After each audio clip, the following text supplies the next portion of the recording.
what happened was that the GPs got together and decided that there was a bit of a hole with regards to young people's care in Bishop Stortford, and that there was a lot of people who didn't necessarily need the specialist services of CAMHS, but did need some support, and that the support that was available was a bit confusing, and parents and young people didn't know how to access it, and they didn't know how to improve their own mental health using what was available. So the idea behind a link worker, if I'm right, I mean, you can tweak me because I'm no expert, but is that you help guide somebody through what services are available locally and make a plan with them almost, or a care plan to see if you can help them get through those bits of, is that right? Is that how it is? Guidance through pathways which can be complicated for parents and young people. Well, we see a wide range of difficulties for people, ranging from anxiety, low mood, relationship issues. The list is pretty much endless, really. And we will do the assessment, take that information, and then hopefully put them in touch with the right people who can help support further with that. So the way it works, correct me if I'm wrong, Yes. is that I, as a GP, have got 10 minutes to see somebody. So somebody comes to see me in distress, or a parent might come along, or a friend, a family member, and they may say, look, I've got these concerns for this person. I then fire off an email to Ben and say, Ben, can you reach out to that young person? And that's how it's sort of working at the moment. And then one of the resources you can draw upon is Ed and Ed services. But you will also see parents as well, won't you, Ed, if you feel that that's going to be helpful. Is that right? Yeah, whole family is a real kind of focus. We find that to help young people, we really want to help the parents as much as possible first. So when a person comes to you, are you seeing them face-to-face, or are you seeing them virtually, or is it a mixed model? What's happening at the moment?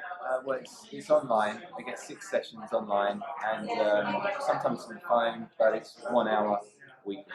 So, yeah, so 6 months. Okay. How does it work with you at the moment? Well, we try to be as flexible as possible, so I do a mixture of online, virtual sessions, telephone sessions, and face-to-face sessions as well. Okay.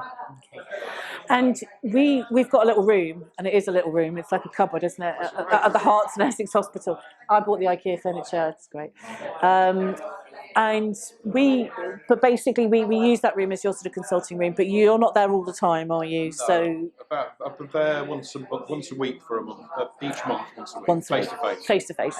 So if people do want to see you face-to-face, that's fine. If people want to use the phone, that's fine. If people want to use tech, that's also fine. So you can basically tune it to how they sort of feel. And how long would you traditionally spend with somebody? An hour, did you say? 45 minutes. 45 minutes, okay.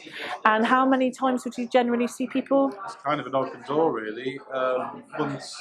For example, if I refer to Ed will do his 6 sessions. I might then do a review after those 6 sessions. Sometimes I'll see them in between Ed sessions, or if they're on a lengthy waiting list for, say, CAMHS or counselling, I would then see them as often perhaps as they need, really. Just a touch base. It might be a light touch. Okay. Quick phone call. How are you? Yeah. So the door's open for them to contact me whenever they want. Would you? How would you describe the confidentiality of the service? I mean, is it confidential, or is there any times when it wouldn't be confidential? It's completely confidential unless there's any risk involved. So I explain that to every person that I speak to. If we're concerned about their safety or someone else's, then I would share that information, but involve them as well. Yeah. I'd be completely transparent. Yeah. And that's the same for you as well, isn't it? I mean, we're really hot on risk. So if any parents who are interested or are kind of worried about what might be going on if you're not with your young person, because you don't have to come with your mum or your dad, do you? No, or it's entirely up to them. It's entirely up to the young person themselves. Some people want to come with their parents. Some people want to come for the first one with their parents, and then they don't want to come at all again with their parents. And I should say the same thing goes for GPs as well. We traditionally can see people on their own as long as they're over 14, and we will happily spend some time working with them.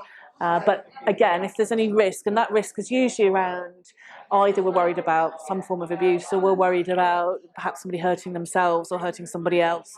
If those risks are highlighted to us, we have a duty of care to act, but otherwise it's completely confidential. And we do not write reports to mum and dad or schools, or we just don't go there, do we? We just, you know, if we are going to escalate, it'll be amongst ourselves, or your doctor, or social services, or if it is a criminal activity, then we haven't had to escalate to the police, but we would if we thought somebody was in imminent danger, wouldn't we? We would do that. However, we can.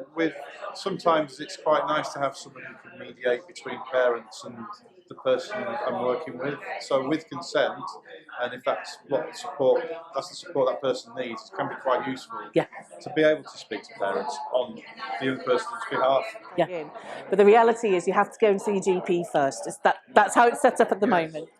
And we really want you to see your GP first, because the reason for that is because this is a GP-led service.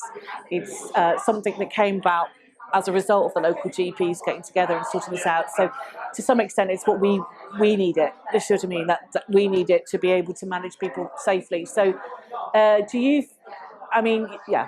what is your relationship with the schools? Because you used to obviously work at Hearts of Essex, so do you feed into schools? Do you feed back to schools, or what? Well, no, but we're starting to, with consent, we're thinking that we can give some very, very general information in terms of whether we're actually involved in it, but only with consent. But relationships are strong with schools, so we try to support each other in a confidential way with consent from the young person. Yeah. If that makes sense. So it's all, I think the point that we need to really drive home to every single person who's either watching this live or on the video or here in the cafe with us now is it's led by the person is at the middle of it. The young person is at the centre of all of what we're doing. It's about you, about making sure you are safe, about making sure you are well, and giving you what we can in terms of local resources to do that. What sort of organisations do you refer into, Ben? Who, apart from Ed, who else do you use? We refer into Mind, we refer into weight management courses, we refer into art groups, we refer, of course, into Thirst, which is where we're at today, and also specialist services as well. And that's always changing. We're always looking for new things to do, new projects and activities, youth connections, Hertfordshire Youth support services, counselling services. There's a wide range of support out there that hopefully we can help move people into and educate them as to what there is. But the point about it being centred around the young person, that's our USP really. That's our, we want to be as flexible as possible, and I think we achieve that. I've got no agenda. If you want some support, I want to support you. That's the only thing. I don't have to. If you want to go away for 6 months and then come back, which people do, that's absolutely fine. And we're very, very flexible. Yeah. I think we have to be to cater for young people.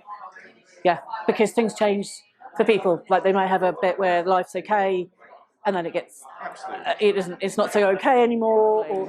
So if someone was in their bedroom at the moment, maybe not watching this live, but maybe watching this sort of as a later date, what would your advice be to them if they were struggling with anxiety, depression, worried about social anxieties or anything like that? What would your advice be to them?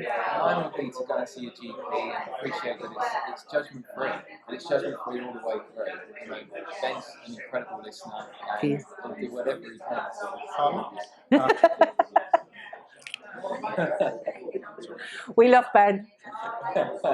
So, I mean, the route into Ben and Ed is just tell everybody, because we have to keep saying this over and over, and we're really sorry for a bit of a broken record about this. You're not a therapist, are you? That's not your job in this. I'm not a therapist. No, not a therapist. What we need to say is that everybody is a therapist in a way. Everybody looks after each other. Everybody provides support. But there are formal therapists to which we can refer, who have formal qualifications in therapy, particularly around trauma and all sorts of different issues, eating disorders, etc., etc. So what our job is to get you to those people. It is not to provide the therapy. Would that be fair? I think that's very fair. Yeah, and I think that the reason why we're hosting this event today at Thirst is because we want you to understand what we are offering and we want to we want you to see that it's here, and we want to be seen with the right group of people. Yeah, I mean, basically, young people's services are springing up across the country, but we were one of the first people to do it. We were one of the first people to sort of recognise that this was something that was important. So, I mean, I think that from my perspective, I think that we're really, really proud of what's been achieved the last few years. But I hope, I mean, generally, what's the feedback like that you get from people? Generally, very good. Really rubbish. But yeah, I don't think. I've not heard about any bad feedback. I have. So it's very positive and rewarding to think that hopefully we can support in an innovative way, a new way. It's the first time I've been able to actually deliver person-centred support. And I mean that. My view is that we want that feedback from the young people of Bishop's Stortford, how we can improve, get it better, because there is funding coming online that means we can expand the service, we can make it bigger, we can make it more impressive. But I don't want to do that for the sake of it. I want to do it in a meaningful way. I want to do it with the young person at the heart of that, and I'm not sure. So we would invite any feedback, anything that people have got to sort of suggest. We'd be really up for that, wouldn't we? Absolutely, yeah. To bring in, because we've brought in a new. What's that mentoring program? What? Tell me about that. What is that at the moment? That's just started. So that's from an organised charity called Transitions UK. And it's the Aspire project, so we can have very limited at the moment spaces for people who perhaps could do with some support in the community, perhaps if they are having difficulties at home, if they've got anger issues, if perhaps they might have been in trouble with the police, and also victims of that as well. So basically someone who's very vulnerable could get a mentor for up to 2 years, working once a week quite closely with a gold plan over that span of 2 years. Very excited about that. Yeah, and I think that's something that, as a primary care network, we've funded again because we felt that was something that could, although it might not affect a lot of individuals on a single level, it might actually influence quite a lot of people on a wider level, particularly. Absolutely.